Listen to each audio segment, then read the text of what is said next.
Assalamualaikum warahmatullahi wabarakatuh. Alhamdulillahi rabbil alamin, hamdan katsiran tayyiban mubarakan fih, kama yuhibbu rabbuna wa yarda. Wassalatu wassalamu ala nabiyir rahmah wa ala alihi wa sahbihi wa man tabi'a hudahu ila yaumil qiyamah. Qala Allah Ta'ala fi kitabil karim: Ya ayyuhalladzina amanu taqullaha haqqa tuqatih wa la tamutunna illa wa antum muslimun. Ya ayyuhan nasu taqu rabbakumul ladzi khalaqakum min nafsin wahidah wa khalaqa minha zawjaha wa batha minhuma rijalan katsiran wa nisaa'a واتقوا الله الذي تساءلون به والأرحام إن الله كان عليكم رقيبا يا أيها الذين آمنوا اتقوا الله وقولوا قولا سديدا يصلح لكم أعمالكم ويغفر لكم ذنوبكم ومن يطع الله ورسوله فقد فاز فوزا عظيما أما بعد. Ma'asyiral hadirin wal hadirat jamaah rahimakumullah. Alhamdulillah, pada kesempatan di pagi hari ini kita memuji Allah Subhanahu wa taala. Kita masih diberikan oleh Allah Subhanahu wa taala berbagai macam kenikmatan. Nikmat iman, nikmat Islam, dan juga diberikan kepada kita kemampuan untuk bisa menunaikan ibadah dan ketaatan kepada Allah Subhanahu wa taala.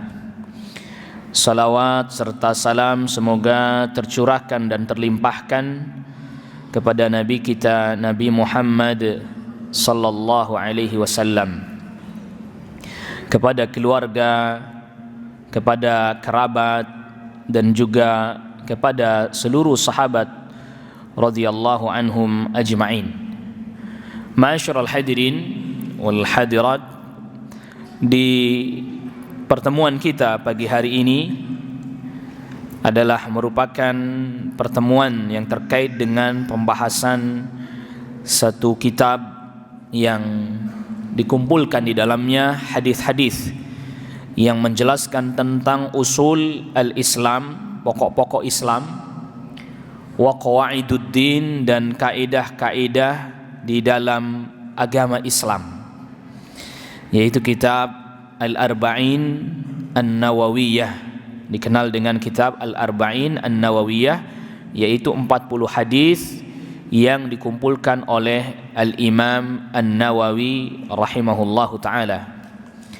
Dan 40 hadis ini tadi kita sudah jelaskan adalah hadis yang di dalamnya mencakup berbagai macam poin-poin penting di dalam agama. Dan sekarang kita masuk ke dalam hadis yang ke-16, al-haditsu as-sadis asyar, yaitu hadis yang diriwayatkan oleh al-Imam Al-Bukhari dari sahabat Abi Hurairah radhiyallahu anhu, anna rajulan qal, bahwa ada seseorang yang bertanya kepada Nabi atau berkata kepada Nabi sallallahu alaihi wasallam, qala lin Nabi sallallahu alaihi wasallam ausini, berikan wasiat kepadaku. Qal la taghdab, Rasul sallallahu alaihi wasallam sabdakan, jangan marah. Faraddada miraran, Nabi sallallahu alaihi wasallam mengulangi berulang-ulang, la taghdab, qala la taghdab. Di Nabi sallallahu alaihi wasallam memberikan wasiat, hanya satu saja wasiatnya, la taghdab, jangan marah. Jangan marah, diulang-ulang oleh Rasul sallallahu alaihi wasallam. Hadis ini di dalamnya terdapat banyak sekali faedah dan pelajaran. Yang pertama adalah anjuran bagi seseorang untuk meminta nasihat, meminta wasiat. Nah, wasiat ini ya nasihat di dalamnya kepada seseorang yang berilmu, Jadi anjuran meminta nasihat, meminta wasiat kepada orang yang berilmu. Maka orang ini datang kepada Rasulullah SAW untuk meminta nasihat agar diberikan wasiat. Dan perlu sama-sama kita ketahui an-nasihah, dan itu juga sudah dikandung di dalam hadis yang sudah juga kita bahas, yaitu ad-dinun nasihah. Agama itu adalah nasihat. Nasihat itu secara bahasa berarti dari kata-kata al-khulus, yang jernih, wassalah, yang baik. Jadi kebaikan yang murni, kebaikan yang jernih, itulah nasihat. Dan nasihat itu memiliki dua makna. Yang pertama al-makna al-am, makna yang umum. Makna yang umum yaitu adalah qiyamun nasih lil mansuhi lahu bima yastahiquhu.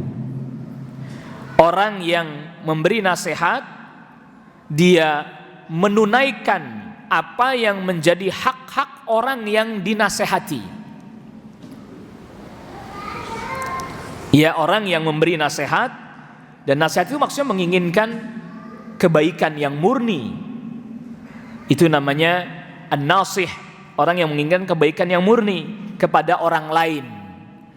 Dengan makna yang umum adalah qiyamun nasih lil mansuhi lahu bima yastahiquhu, di mana seorang yang memberi nasihat, ya, menginginkan kebaikan yang murni untuk orang lain, dia menunaikan hak-hak orang tersebut. Nah, di antara hak-hak orang muslim kepada muslim yang lain adalah wa idzastansahaka fansahhu. Kalau dia minta nasihat kepadamu, kalau dia minta wasiat kepadamu, maka apa? Berikan nasihat. Ditunaikan yang sesuai dengan haknya. Ya, ditunaikan sesuai dengan apa? Dengan haknya. Orang yang jatuh dalam kemaksiatan, bagaimana menunaikan haknya? Ya, diajak dia untuk meninggalkan maksiat itu, nahi mungkar, dengan cara yang baik. Ya, dengan cara yang baik. Karena tadi yang namanya nasihat itu adalah menginginkan kebaikan yang murni, maka dia dibangun atas dasar rahmah, kasih sayang. Dibangun atas dasar rahmah, dibangun atas dasar kasih sayang. Maka Allah Subhanahu wa taala berfirman, "Tsumma kana minal ladzina amanu wa tawasaw bis sabri wa tawasaw bil marhamah." Kemudian ada di antara orang beriman saling memberikan wasiat dengan kesabaran, dan juga saling berwasiat dengan kasih sayang, marhamah.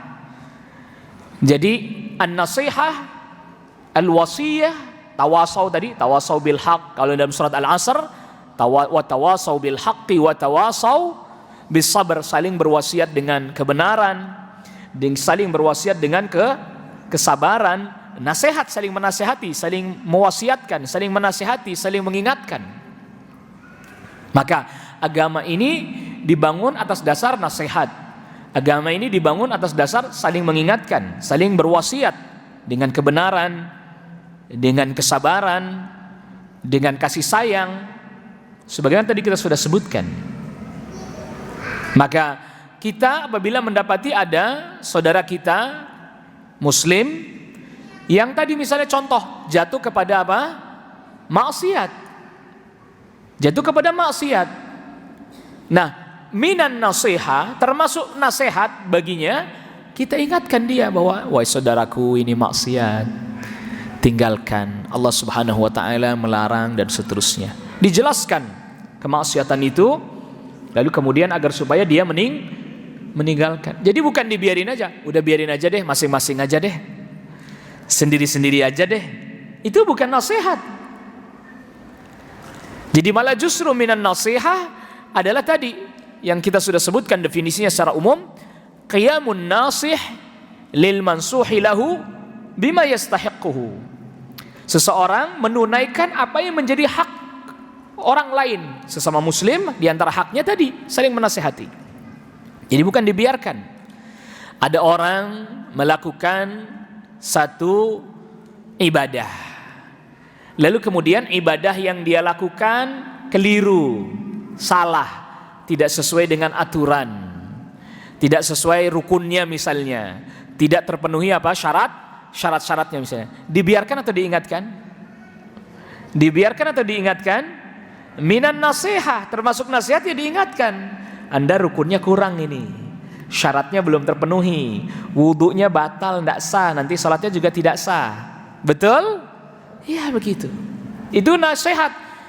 Nah, al-mansuh lahu, yang dinasihati itu semestinya dia juga mengerti dan faham bahwa yang disampaikan oleh saudaranya kepada dirinya adalah dalam rangka untuk supaya dia mendapatkan kebaikan, agar supaya dia tidak jatuh pada kekeliruan, agar dia supaya tidak jatuh pada kesalahan. Maka oleh karena itu tadi dia dibangun atas dasar itu tadi, sikap lemah lembut, sikap kasih sayang dengan cara yang baik, nasihat.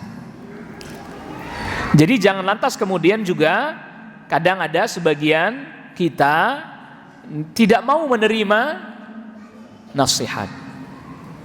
Iya, udah deh gak usah ngulusin orang, udah untung saya mau sholat pakai dibilang gak sah lagi sholat saya misalnya gitu. Udah masing-masing aja, gak usah pakai ngurusin sholat orang, kamu aja belum tentu bener, kamu aja belum tentu udah paling bener sholatnya, emang ngerasa paling bener ya sholatnya, nyalah-nyalain orang. Padahal itu tadi apa? Nasihat.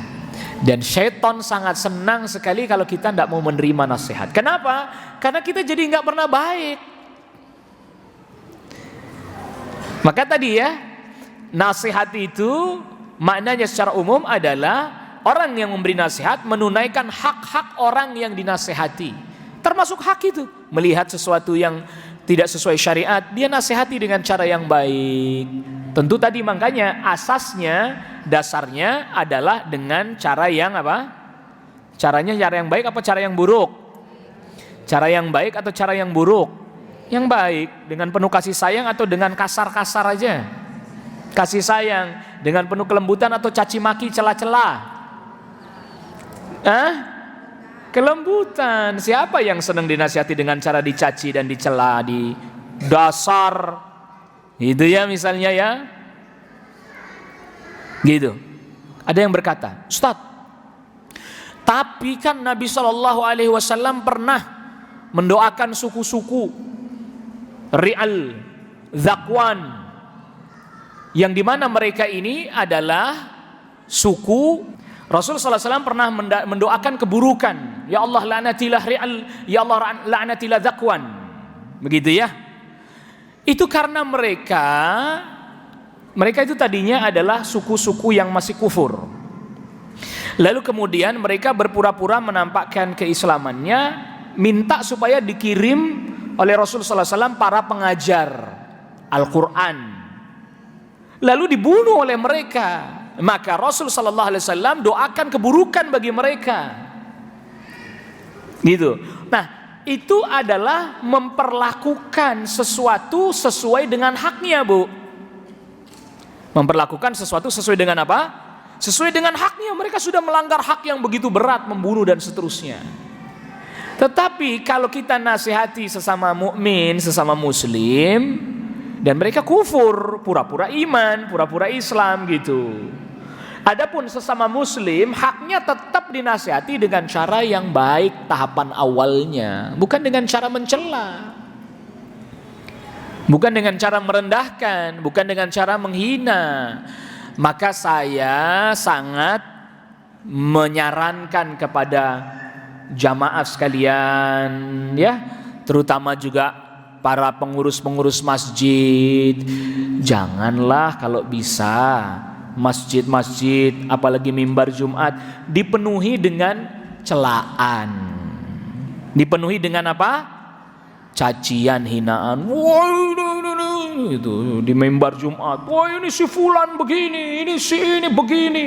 Apalagi kalau kemudian sudah bawa-bawa nama hewan tidak boleh, tidak diperkenankan.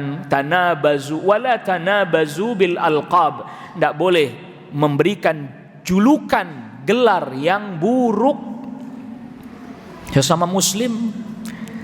Nah, ini jadi perhatian buat kita, karena tuh siapapun kita pasti senang kalau dinasihati dengan cara yang baik, betul tidak? Semua kita niscaya senang kalau dikasih tahu dengan cara yang lembut, betul tidak? Betul. Kalau sudah dikasih tahu Pak Ustadz dengan cara yang lembut gak bisa, kewajiban kita hanya sampai di situ. Ya, kewajiban kita hanya sampai di situ. Sudah selesai. Kita ajak dia dengan kasih nasihat. Ud'u ila sabili rabbika bil hikmah. Ajak kepada jalan Rabbmu dengan cara yang hikmah, dijelaskan. Yang belum tahu dikasih tahu, yang belum paham diberikan pemahaman. Wal mau'izatil hasanah, bagi yang sudah tahu tapi masih sering lalai, masih sering melanggar, berikan nasihat.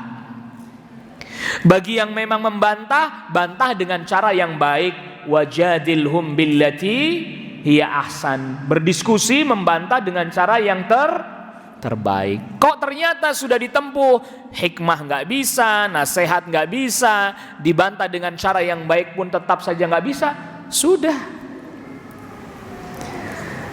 Kita hanya sampai di situ saja. Nah, baik, kita kembali tadi.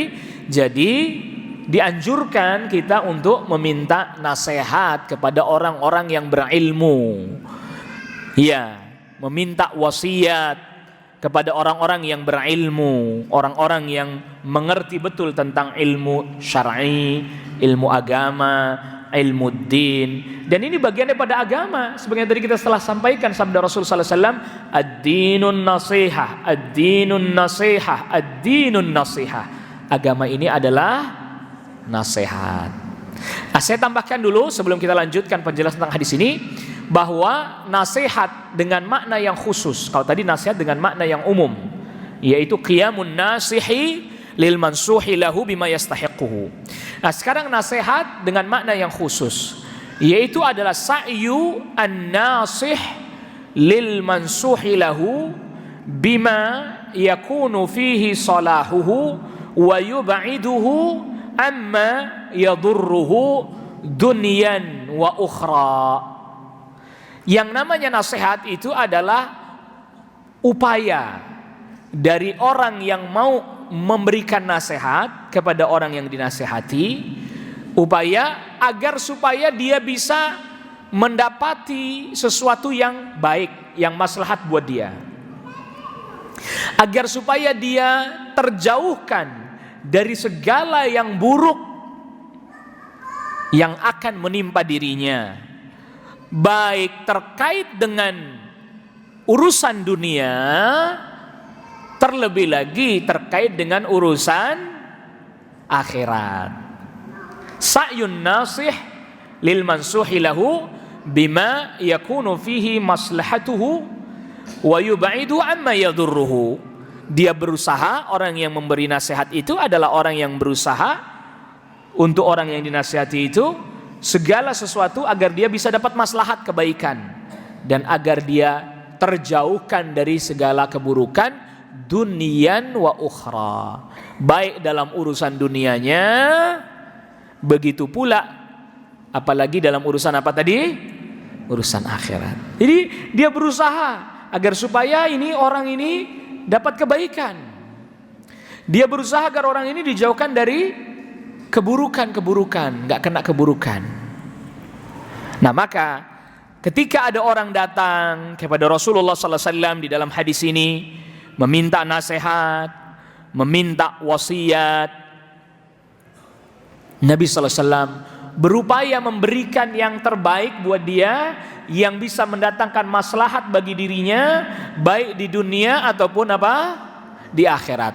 Rasul sallallahu alaihi wasallam nasihati dengan satu nasihat ringkas, singkat, padat, penuh makna. Dan ini sesuai dengan al-mansuhi lahu, sesuai dengan orang yang dinasihati, sesuai dengan keadaan orang yang dinasihati. La taghdab, jangan marah. Karena orang yang datang minta nasihat ini, Rasul sallallahu alaihi wasallam ketahui keadaannya, dia ini orang yang tidak bisa mengendalikan kemarahannya. Dan ini Rasul sallallahu alaihi wasallam ya telah memberikan nasihat kepada umat. Ya, telah memberikan nasihat kepada umat tadi, berupaya yang terbaik untuk umat, agar umat ini jadi yang memberi nasihat. Dalam hal ini siapa? Yang kasih nasihat siapa? Rasulullah sallallahu alaihi wasallam, an-nasih, al-mansuh lahu, yang dinasihati umat. Rasulullah sallallahu alaihi wasallam telah memberikan nasihat kepada umat dalam artian yang tadi. Rasul telah menunaikan yang menjadi hak umat. Yang baik semuanya dijelaskan, yang buruk semuanya juga dijelaskan agar dijauhi. Maka Rasulullah sallallahu alaihi wasallam sabdakan dalam hadis yang dikeluarkan Imam Tabrani, "Ma baqiya syai'un yuqarribukum ilal jannah wa yubaidukum minan nar illa wa qad buyyina lakum." Tidak tersisa sedikit pun sesuatu yang bisa mendekatkan kalian kepada surga, menjauhkan kalian dari neraka, kecuali sudah dijelaskan semuanya kepada kalian. Rasul sudah memberikan nasihat. Rasul sudah memberikan nasihat. Bahkan Rasulullah sallallahu alaihi wasallam sabdakan, yang diriwayatkan dalam hadis yang diriwayatkan oleh Al-Imam Muslim, ma ba'atsallahu min nabiyyin, tidaklah Allah mengutus seorang nabi illa haqqun alaih, melainkan hak atas dirinya, ayyadulla ummatahu min khairin ma ya'lamuhu lahum. Dia harus, seorang nabi harus menunjukkan kepada umatnya kebaikan yang nabi tersebut ketahui ilmunya dari Allah Subhanahu wa taala. Harus. Wa yanha an syarri ma ya'lamuhu lahum, dan harus nabi itu melarang umat dari keburukan-keburukan yang Nabi mengetahui ilmunya dari Allah Subhanahu wa taala. Nabi melarang dari umat. Harus, wajib, itu tugas. Nasihat. Makanya agama ini nasihat. Maka ketika ada orang datang, itu kan secara umum untuk umat seluruhnya. Nasihat Nabi sallallahu alaihi wasallam secara umum untuk apa? Untuk umat seluruhnya. Untuk umat seluruhnya. Itu nasihat yang secara umum untuk umat seluruhnya. Namun apabila nasihat ini terkait dengan individu, perorangan-perorangan, maka Rasulullah sallallahu alaihi wasallam yura'i halahu. Rasulullah sallallahu alaihi wasallam memperhatikan keadaannya. Ini orang ini kenapa ini? Oh, pemarah, jangan marah. Orang ini misalnya kekurangannya dia adalah misalnya dia sulit meninggalkan zina. Ini khusus nih, nasihatnya khusus. Lalu kemudian Nabi sallallahu alaihi wasallam doakan seperti pemuda yang, Rasul, saya silahkan perintah apa saja, larang apa saja kecuali zina, jangan dilarang saya berzina. Rasul sallallahu alaihi wasallam kemudian suruh dia mendekat. Rasul sallallahu alaihi wasallam buka hatinya. Bagaimana kalau ibumu yang dizinahi, anak perempuanmu, saudarimu dizinahi, apa kau mau? Ya enggak mau, saya enggak terima Rasul. Lalu bagaimana aku bisa memperkenankan kau berbuat zina kepada putri orang lain atau bahkan saudari orang lain? Ya kan berarti beda-beda nasihatnya. Tergantung keadaan orang yang meminta nasihat. Maka seperti itulah di dalamnya terdapat faedah bahwa apabila kita dimintai nasihat oleh seseorang, maka hendaklah kita memperhatikan keadaan orang yang meminta nasihat. Hendaknya kita memperhatikan keadaan orang yang meminta nasihat. Ini orang di mana ini? Yang kurang tepatnya di mana? Yang enggak beresnya di mana? Misalnya begitu ya. Jangan ini misalnya dia kayak tadi pemuda yang ghalaba alaihi hawahu wa syahwatuhu, pemuda yang dikuasai oleh syahwatnya, tapi nasihatnya jangan marah. Ini kan enggak ketemu nih. Enggak ketemu ya. Tidak match ini. Jadi disesuaikan. Oh, ini orang keadaannya gimana? Kalau memang memang kita tidak mengetahui keadaan dia secara khusus, secara detail, secara terperinci, maka kita bisa beralih kepada nasihat secara umum. Kalau kita tidak tahu secara detail terperinci, maka kita kembali nasihat secara apa? Umum. Seperti khotib Jumat. Khatib Jumat kan nggak tahu nih per orang sifatnya kayak gimana. Akhirnya dia wasiat umum, nasihatnya nasihat umum. Usikum wa iyaya nafsi bitaqwallah faqad fazal muttaqun. Itu kan khotib Jumat kadang begitu. Aku wasiatkan kepada kalian dan kepada diriku sendiri agar bertakwa kepada Allah Subhanahu wa taala. Karena orang-orang yang bertakwa adalah orang-orang yang beruntung. Nasihat umum, wasiat umum. Tapi kalau yang datang kepada kita orang yang kita tahu keadaannya, kita tahu persis permasalahannya dan seterusnya, maka hendaklah nasihat yang kita sampaikan kita sesuaikan dengan keadaannya. Nah, ini orang ini ya tadi. Ini orang yang dia nampaknya sulit untuk mengendalikan kemarahannya. Maka yang dimaksud di dalam hadis ini la taghdab, jangan marah, ini bukan berarti suruh menghilangkan rasa marah. Bapak Ibu sekalian, ada di sini yang marahnya hilang? Enggak pernah marah sama sekali. Sudah enggak ada lagi rasa marahnya. Ada? Enggak ada. Gitu ya. Jadi yang dimaksud oleh Rasulullah sallallahu alaihi wasallam dalam hadis ini la taghdab, jangan marah, itu bukan berarti enggak boleh ada rasa marah, enggak mungkin enggak ada.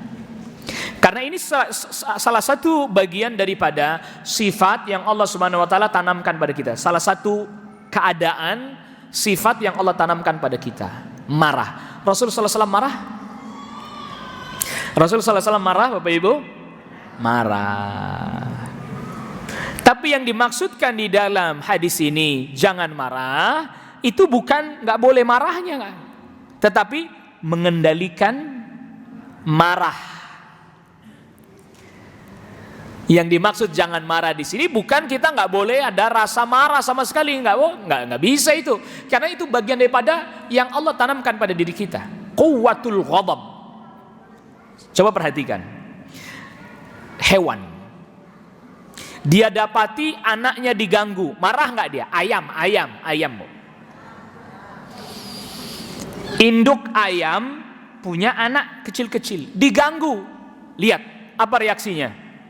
Marah nggak dia? Marah. Bisa dikejar-kejar itu yang ganggu anaknya, dipatokin itu sama dia. Marah. Sama juga manusia. Keluarganya diganggu, marah. Hartanya mau diambil, dirampas, marah. Itu adalah sesuatu yang memang ditanamkan pada diri kita. Quwwatul ghadab. Allah tanamkan. Sebab kalau nggak ada marahnya juga bahaya nantinya. Ya, keluarganya diganggu, biarin aja. Istrinya diganggu, biarin aja.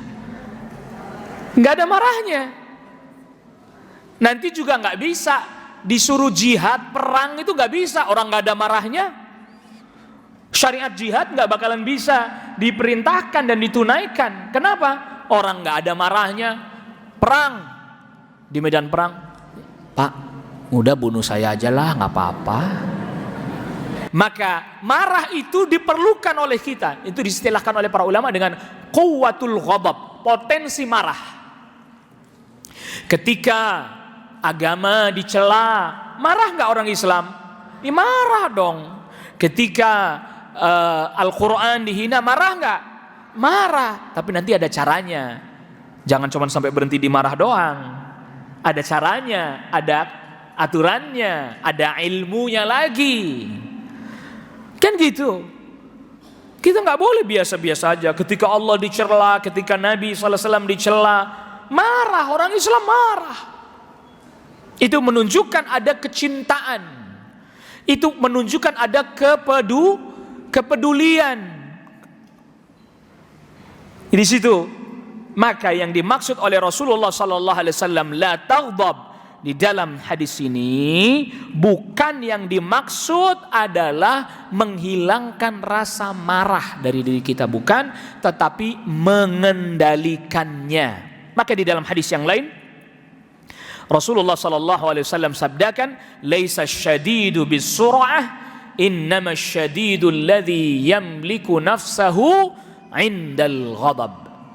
Orang yang kuat, orang yang hebat itu bukan yang selalu juara dalam pertarungan. Sur'ah itu gulat.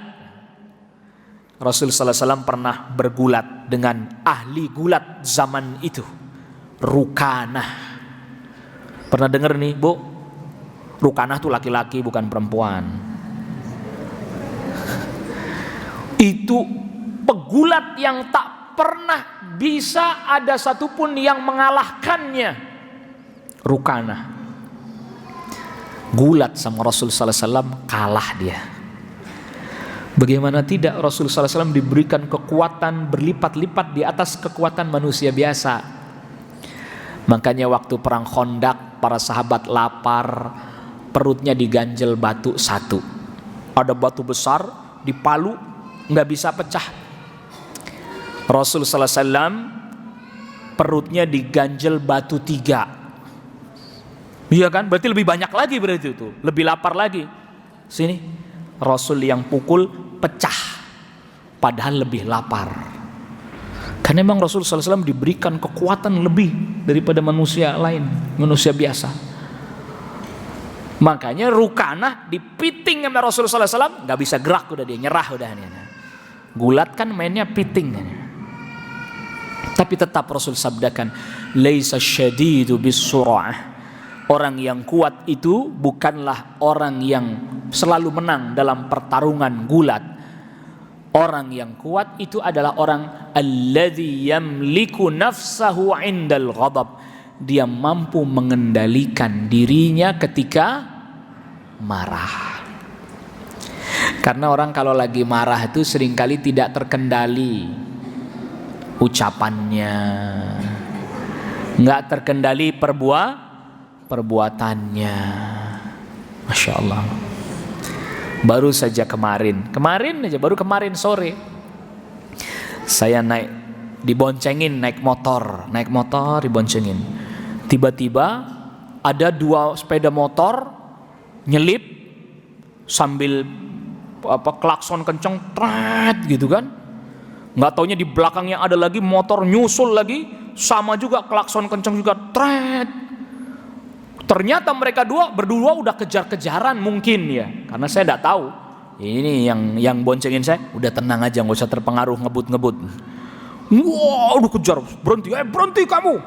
Itu di jalan, berhenti di jalan, mereka berdua saling adu bicara, bicaranya kotor, bicaranya kasar, bicaranya buruk, dan seterusnya.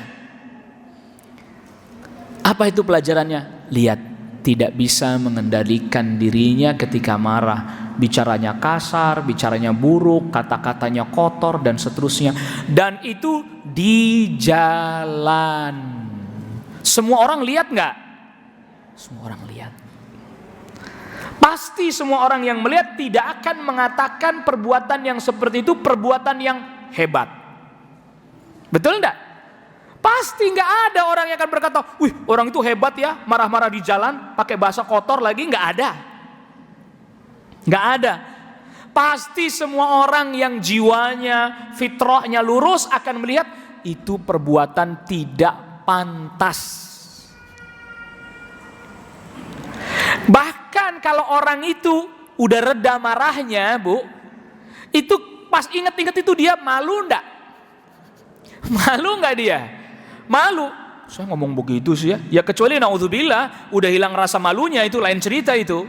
Makanya malu juga bagian daripada iman. Wal haya'u syu'batun minal iman. Malu itu bagian atau cabang dari keimanan. Bahkan bisa jadi orang yang begitu pas lagi marah dia ngomong bicara dengan kalimat yang kotor, lagi kasar, lagi tidak pantas di jalan depan umum. Setelah dia sadar, kok saya ngomongnya kayak gitu ya tadi ya. Nah itu lihat, marah Bahkan terkadang marah itu mendorong orang melakukan sesuatu, bukan hanya merugikan orang lain, dirinya sendiri. Saya pernah ada dapat ini betul kenyataan. Ada orang marah, ngomong sama istrinya, marah dia. Saking marahnya, dia tendang kaca. Pecah kacanya, patah kakinya. Oh ini benar, ini kenyataan ini. Coba, rugi banget itu. Udah kacanya di rumahnya pecah, kakinya patah. Tuh, karena faktor sebab tidak bisa mengendalikan apa? Marah. Ada lagi orang marah, banting HP. Marah, HP dibanting. Giliran udah marahnya reda, kok HP-nya rusak? Ya orang dibanting, gimana nggak rusak? Ya saya kagak punya duit lagi buat beli HP, kenapa dibanting? Itu karena apa? Tidak bisa mengendalikan marah. Gitu ya. Tidak bisa mengendalikan apa? Marah. Bukan berarti nggak boleh marah. Rasulullah SAW marah, mukanya kelihatan memerah, tapi bicaranya itu tetap terkendali, tidak bicara yang buruk, yang kasar, yang kotor, yang merendahkan, yang menghinakan, yang menjatuhkan. Marah beliau, tapi tidak berbuat perbuatan yang memalukan, yang menjatuhkan kehormatan. Pak Ustadz, kalau marah itu dipendam-pendam kan kayaknya gimana gitu Pak Ustadz. Bukan dipendam, dikendalikan. Lain ya, dikendalikan lalu kemudian supaya dia jadi reda, bukan dipendam. Kalau dipendam itu dia tetap memuncak, tapi nggak dikendaliin, cuman dimasukin ke dalam hati, dipendam terus. Itu namanya yang nggak boleh. Ini nggak dikendalikan supaya dia jadi reda. Itu yang diperintahkan, itu yang dianjurkan. Makanya di dalam hadis yang diriwayatkan Abu Dawud, Rasul sallallahu alaihi wasallam sabdakan, "Man kadhama ghaidhahu," siapa orang yang mengendalikan marahnya, wa huwa yastati'u an yunaffidhahu, sedangkan dia mampu melampiaskannya, da'ahu Allahu azza wa jalla ala ru'usil khalaiq yaumal qiyamah, nanti Allah panggil dia di hadapan seluruh makhluk pada hari kiamat, hatta yukhayyirahu minal huri ma syaa, sampai Allah Subhanahu wa taala perintahkan kepadanya agar supaya dia memilih bidadari mana saja yang dia mau.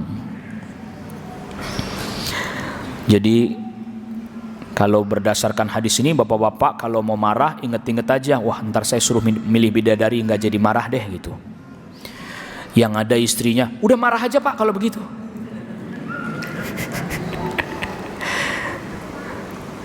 Itu Rasul sallallahu alaihi wasallam sabdakan dalam hadis yang diriwayatkan oleh Al-Imam Abu Dawud. Dan marah itu minasyaitan, datangnya dari syaitan. Innal ghadab minasyaitan. Makanya sampai satu ketika pernah ada orang di masjid marah-marah. Apa kata Rasul sallallahu alaihi wasallam? Saya tahu bacaan yang kalau dibaca oleh orang itu niscaya kemarahannya menjadi reda. Apa bacanya? Baca ta'awudz, a'udzu billahi minasyaitonir rajim. Dari syaitan, artinya biar kita tidak terkendali, biar kita berucap tidak terkendali, biar kita berbuat tidak terkendali. Akhirnya kemudian mendatangkan penyesalan. Mendatangkan apa? Penyesalan. Ntar nyesel belakangan. Ya, iyalah yang namanya nyesel belakangan lah Pak Ustadz. Kalau di depan mah namanya daftar ulang katanya. Penyesalan. Nah kalau yang kayak tadi Ibu, HP-nya udah dibanting, udah rusak, bisa balik lagi nggak tuh HP? Nggak bisa. Ya kalau HP lah mungkin bisa beli lagi ya kalau HP. Kaki yang udah patah, kalau toh dia berobat, kira-kira sembuhnya pulih persis 100% kayak dulu lagi enggak? Iya kan? Dan dia nggak bisa kan tuker kaki, tuker tambah kaki bisa, atau beli kaki lagi. Kalau HP bisa beli kaki, sama. Marah berlebihan, anaknya dipukul sekeras-kerasnya, sekenceng-kencengnya. Naudzubillah, nyesel belakangan, lu anak saya sakit, udah dipukul sama dia. Marah sejadi-jadinya, anaknya, istrinya dipukul misalnya, sekenceng-kencengnya. Waliyadzubillah, wa nasallallahu alaihi afiyah. Dan itu yang diinginkan oleh syaitan. Kita tidak mendapatkan kebaikan, kita jatuh pada keburukan, kita menyesali sesuatu yang kita lakukan, dan kita terkadang nggak bisa lagi memperbaikinya. Nah ini yang mesti kita perhatikan akibatnya. Karena itu dibikin indah gitu oleh syaitan tuh. Kayaknya nih enaknya nih marahnya dilampiaskan aja nih. Kayaknya nih enaknya nih daripada ditahan-tahan, keluarin aja semuanya.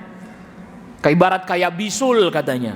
Bisul kalau belum keluar, belum pecah kan nggak enak, nggak lega. Udah keluarin, sempahin semuanya. Itu tidak benar. Itu harus dikendalikan. Dan kita semuanya mesti belajar. Jadi yang Rasul sallallahu alaihi wasallam maksudkan la taghdab, la taghdab, la taghdab, jangan marah, jangan marah. Maksudnya kendalikan marah, kendalikan marah. Jangan menggunakan, jadi jangan sampai kita yang dikuasai oleh marahnya kita. Tapi marah itu dibutuhkan nanti dalam kondisi tertentu, kayak perang. Ya kalau perang nggak marah gimana ceritanya tadi kita udah jelasin ya. Udah jelas kudu ada marahnya, tapi kan marahnya tetap ada aturannya. Makanya kendati pun perang, Rasul sallallahu alaihi wasallam perintahkan jangan bunuh anak-anak dan perempuan, ya. Tidak boleh mutilasi. Tahu mutilasi ya? Dipotong-potong, dicacak-cacak, itu nggak boleh. Semarah apapun. Bahkan itu dalam keadaan perang. Nggak boleh pohon-pohonan ditebang-tebangin, marah tebang-tebangin semuanya. Nggak boleh merusak. Ada aturan, perang aja ada aturannya. Marah semarah-marahnya dalam peperangan, itu marah karena Allah, karena membela agama Allah. Tapi tetap tidak boleh bikin kerusakan, nggak boleh bikin melakukan perbuatan yang seperti tadi. Orang dimutilasi, saking marahnya dicacak-cacak, dimutilasi, nggak boleh, nggak diperkenankan. Maka berapa banyak orang yang tadi tidak mampu mengendalikan marahnya, giliran sudah terjadi, naudzubillah, gara-gara marah bunuh orang, gara-gara marah yang tidak terkendali bacok orang. Giliran udah ditangkap, giliran dihukum, baru apa? Ya saya nyesel katanya. Tapi yang sudah terlanjur terbunuh itu bisa hidup lagi enggak? Enggak bisa. Nyawa yang sudah terenggut itu enggak bisa pulang lagi. Ya lihat. Maka oleh karena itu dikendalikan marahnya, digunakan, nanti ada aturannya, dimasukkan atau dikendalikan oleh aturan agama, dikendalikan oleh aturan syariat. Maka saya sudah pernah sampaikan, kita ini diperintahkan oleh agama bukan hanya untuk ibadah luar. Ibadah luar maksudnya bergerak, ruku, sujud, atau ibadah ucapan saja, bukan. Tapi sampai ibadah hati, mengendalikan marah, iya, mengendalikan emosi, harap, roja, kemudian cinta, al-mahabbah, takut, al-khauf. Itu semuanya itu bagian daripada ibadah yang ada dalam hati kita. Jadi jangan dikira mengendalikan marah itu bukan ibadah.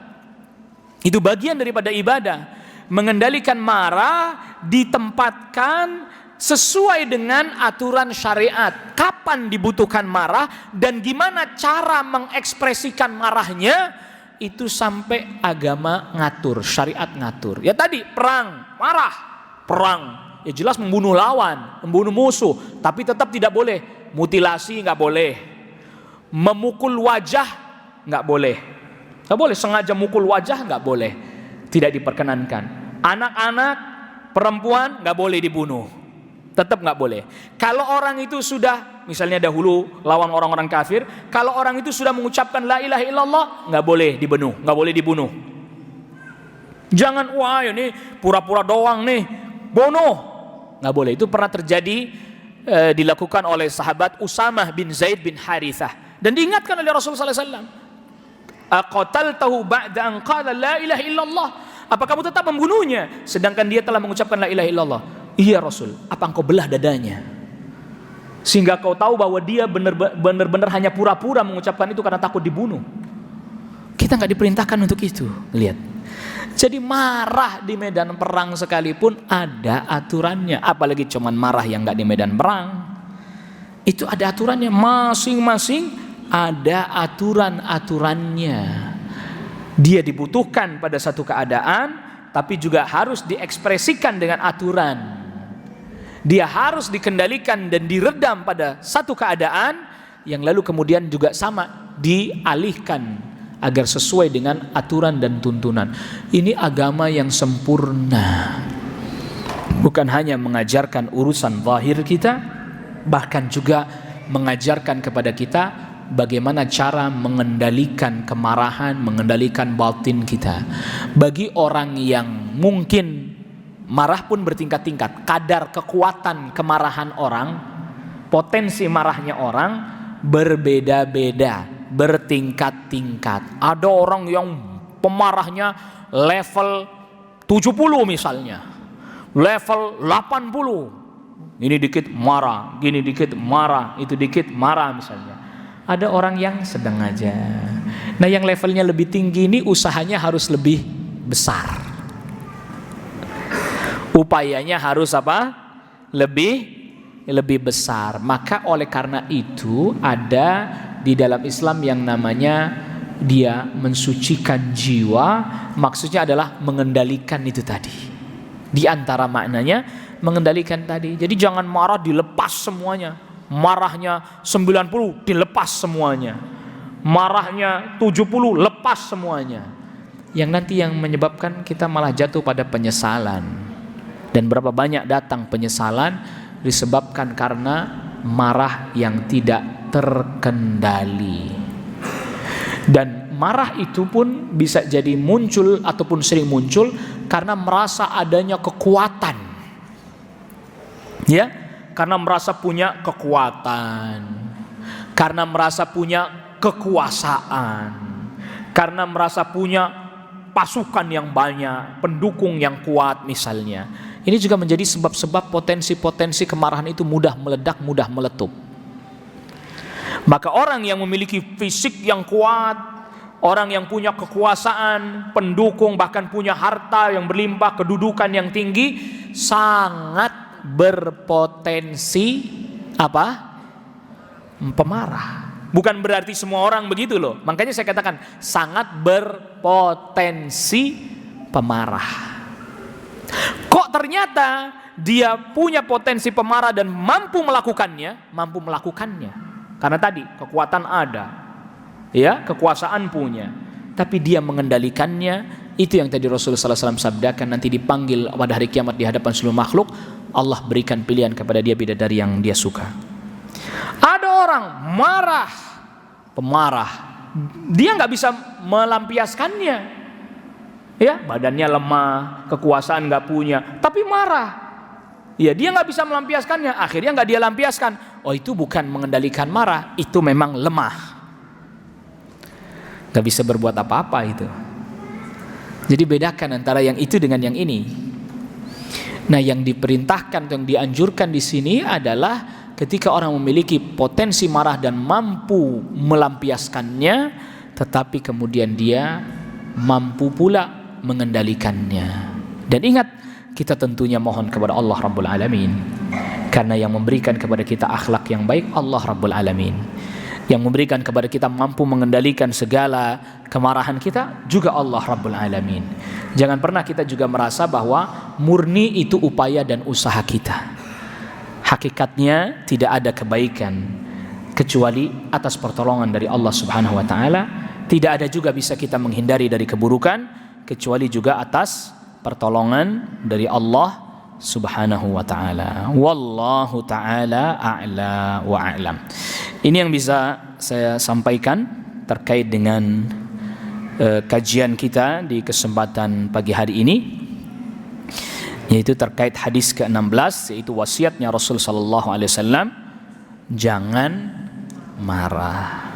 Baik, wallahu ta'ala a'lam. Ada pertanyaan? Silakan. Ya, baik, dari bapak-bapak atau ibu mungkin ada pertanyaan sesi hadis apa yang ke-16 dari bapak-bapak.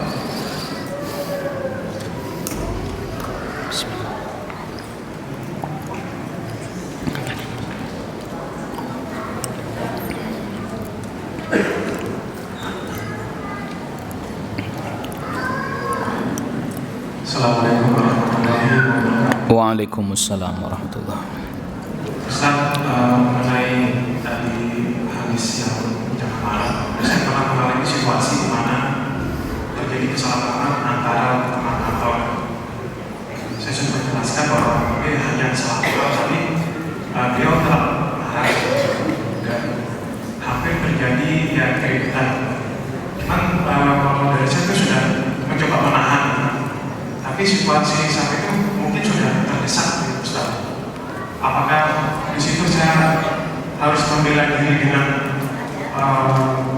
terpaksa berkelahi, atau saya menghindar atau tetap tolong dari orang lain seperti itu, Ustaz? Iya. Jadi untuk mengendalikan marah itu gimana? Iya. Pada keadaan seperti itu. Terima kasih. Assalamualaikum warahmatullahi wabarakatuh. Waalaikumsalam warahmatullahi wabarakatuh. Ya, termasuk hal yang perlu kita juga fahami adalah apabila di antara sifat orang-orang mukmin, apabila dia diajak berbicara oleh orang-orang yang bodoh, wa idza khatabahumul jahilun qalu salama. Apabila diajak bicara oleh orang-orang yang bodoh, maka dia ucapkan, ya semoga saya selamat. Anda selamat, saya juga selamat.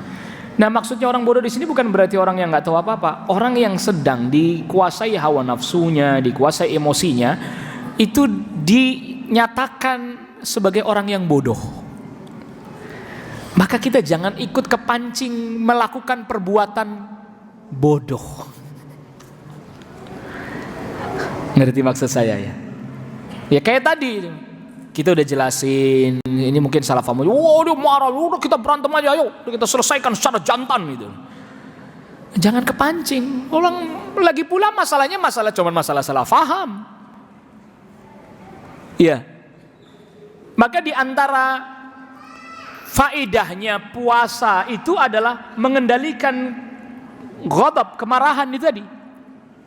Idza satamaka ahadun, apabila ada seseorang mencelamu, au sabbaka, atau mencacimu, berkata yang buruk kepada engkau dan seterusnya, maka katakanlah faqul inni shaim, saya lagi puasa, saya enggak mau ngeladenin.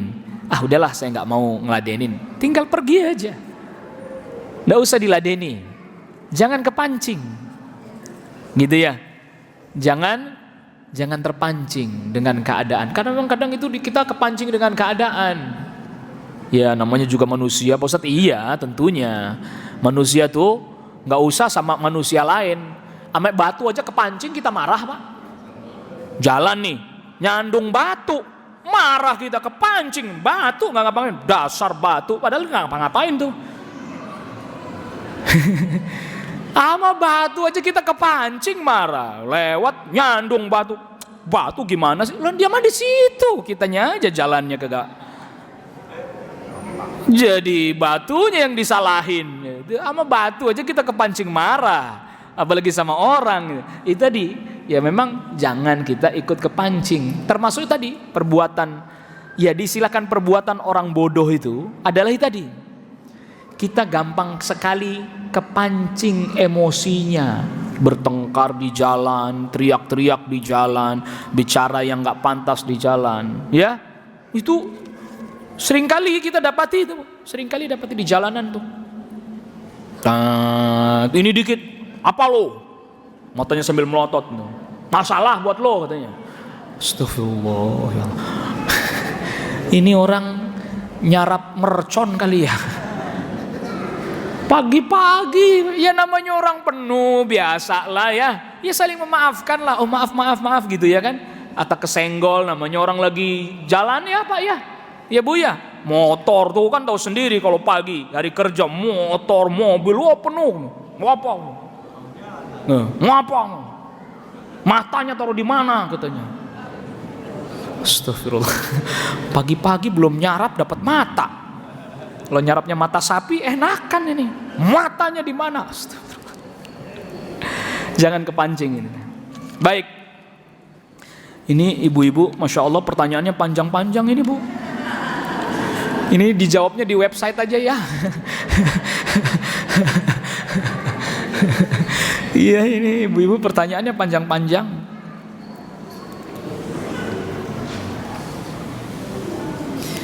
Pak Ustadz, lalu bagaimana cara nasihati anak-anak yang tengah senang bergaul dengan teman-temannya namun mereka malah terbawa pengaruh buruk temannya seperti ikut-ikutan nongkrong di warnet, bahkan ikut-ikutan merokok padahal posisi mereka tengah ada di dicoret-coret. Karena udah ditulis tapi dicoret-coret sama yang menulis. Pak Ustadz mohon nasihatnya. Masya Allah, hari ini tentu tidak mudah untuk menasehati anak. Yang pertama, ini yang saya ketahui ya. Yang pertama, ya jangan kita posisikan sebagai orang yang nggak tahu persis dia. Karena kadang kita tuh seringkali memposisikan kita, pokoknya yang kita mau begini, dia harus ngikut. Anak-anak tuh kan tadi ya, bukan robot, bukan. Dia punya kemauan sendiri, dia punya keinginan sendiri, dia punya kecenderungan sendiri. Maka kenali dia. Kenali ini anak potensi lemahnya di mana, potensi yang saya bisa masuk di mana. Lalu kemudian kasih tahu apa sih yang ajak dia untuk merenung. Sebagaimana tadi ada pemuda zina, nggak mau dia dilarang berzina, dia aja untuk merenung. Coba kalau kamu ngerokok, apa manfaatnya? Dari sisi kesehatan apa manfaatnya? Dari sisi ini apa manfaatnya? Coba kamu habiskan waktu di warnet itu berlama-lama, apa manfaatnya? Lalu kemudian ya memang ya kalau ini tadi mungkin kalau saya sih nebaknya yang dicoret-coret ini tulisannya pesantren. Yang dicoret-coret ini. Ya memang pesantren itu perlu ada juga semacam kayak mungkin kalau di sekolah-sekolah, dan bukan hanya satu. Guru yang khusus untuk bimbingan dan kanseling. Bukan cuma satu loh ya, bukan cuma satu, banyak.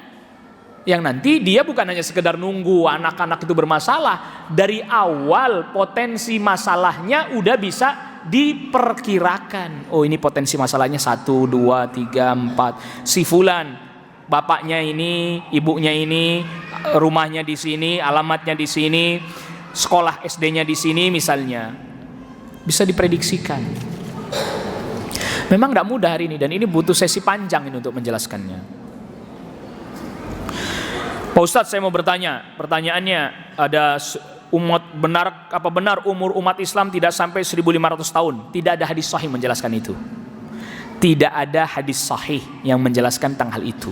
Dan itu sudah dijelaskan oleh para ulama. Ada buku khusus namanya Asyratus Sa'ah. Ditulis oleh Syekh Dr. Yusuf bin Abdillah bin Yusuf Al-Wabil, sudah diterjemahkan. Beliau menjelaskan bahwa hadis tentang umur umat Islam tidak sampai 1500 tahun tidak sahih hadisnya. Suburnya kembali kota Mekah, iya betul. Kemudian apa nih? Telah diketemukannya istana Dajjal di sebalik bukit. Belum, sampai sekarang belum diketemukan. Sampai sekarang belum ketemu, belum ada. Kalau Dajjal keluar, lari. Malah Rasul suluh lari. Idza sami'a ahadukum bid-dajjal falyan'a anhu. Kalau dengar dajjal lah lari. Ini malah nyari-nyari ke balik bukit. Menyusutnya air di sungai Tiberias ya, Tobaria, itu di Palestina, Tobaria, Tiberias. Gitu. Banyak orang melakukan maksiat. Banyak bangunan menjulang tinggi. Ya betul, banyak bangunan menjulang tinggi, maksiat ya banyak terjadi gempa dan tsunami, iya betul. Tetapi Bu, tanda-tanda besarnya belum datang. Jadi tanda-tanda kiamat itu udah tanda kecil dibagi menjadi dua. Tanda kecil yang sudah berlalu dan tidak akan terjadi lagi hari ini. Yang kedua, tanda kecil yang dulu terjadi, sekarang terjadi dan terus terjadi. Yang selanjutnya tanda besar. Tanda besar, matahari terbit dari barat. Sudah belum? Belum. Ya'juj wa Ma'juj sudah belum? Belum. Kaum muslimin menguasai sampai Konstantinopel, bahkan sampai Romawi Vatikan. Udah belum? Ini baru sebagian yang disebutin kan. Itu pengajian sendiri itu Bu, pengajian sendiri. Setahun belum tentu kelar. Satu pertanyaan lagi, Masya Allah Bu.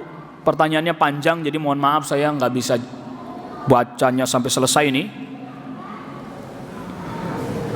Assalamualaikum Ustadz, suami saya rajin sholat, rajin ngaji, baca Qur'annya bagus, hobinya dengar ceramah, tapi kerjanya di tempat maksiat. Sebagai cleaning service di tempat zina, sudah berkali-kali minta berhenti. Apa ini?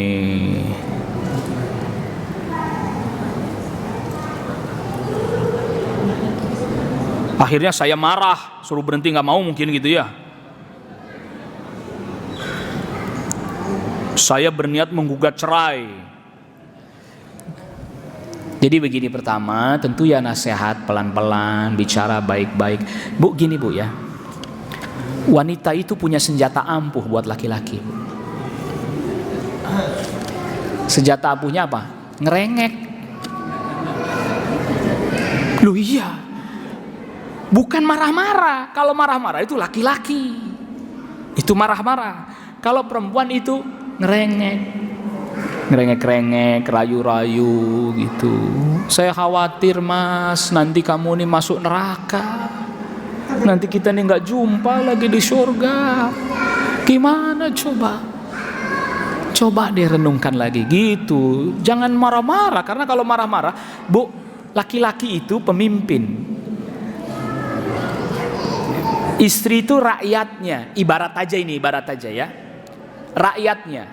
Kalau rakyatnya, dan ini juga nanti terkait dengan nasihat kepada para pemimpin. Kalau rakyatnya nasihatinya marah-marah, jiwa kepemimpinannya terusik Bu. Jiwa laki-lakinya terusik, gengsinya terusik. Kamu ya, gitu malah. Iya. Kalau terusik malahan terusik. Tapi kalau yang merendah, melembut, ngerengek dan seterusnya, itu rada berpikirnya. Udah kamu gak usah ngomong begitu, paling begitu doang, dia pergi, ntar dia balik lagi. Jadi memang cara berinteraksi begitu. Rengek, bukan marah-marah, bukan ngomel-ngomel, bukan. Ini ngerengek, senjata utamanya itu. Ibu tahu ndak? Nabiullah Adam alaihissalam itu digoda sama iblis Bu, makan buah khuldi lah ya, istilahnya syaitan, istilahnya iblis itu buah khuldi, padahal bukan buah khuldi, itu buah kekekalan kan, bukan. Nggak mempan, dibiarin dulu lama, dibiarin dulu sama iblis, dibiarin dulu lama biarin. Dia udah lupa yang digodain Hawa ngerengek, Mas ambilin dong. Bahasa kitanya begitulah ya. Saya pengen banget itu. Nih, sampai ngeces nih. Apalagi kalau lagi hamil, alasan anaknya nih, sini nih, gitu kan. Ambilin, pokoknya baik banget deh. Mas baik banget deh, ambilin dong. Luluh, diambil. Lupa pula kalau ini dilarang, sudah lama. Fanasiyaha. Nah itu yang perlu kita catat. Nabi Adam lupa kalau itu dilarang. Walam najid lahu azma, dan tidak kami dapati dia memang pengen melanggar, enggak. Lupa. Luluh aja pokoknya. Dan Rasulullah yang udah bilang begitu, Rasulullah sallallahu alaihi wasallam sabdakan, tidak pernah aku dapati makhluk yang lemah lembut bisa mengalahkan makhluk yang paling berakal sekalipun, melainkan kaum wanita. Sejarah mencatat Kaisar Romawi bertekuk lutut di hadapan Cleopatra. Kaisar Romawi Bu, bangsa besar pada saat itu, bertekuk lutut di hadapan Cleopatra. Allah musta'an. Wallahu alam. Ini yang bisa kita bahas pada pertemuan kita kali ini. Wassallallahu ala nabiyina Muhammadin wa alihi wa sahbihi wa sallama tasliman katsira. Subhanakallah bihamdik, asyhadu an la ilaha illa anta astaghfiruka wa atubu ilaik. Assalamualaikum warahmatullahi wabarakatuh.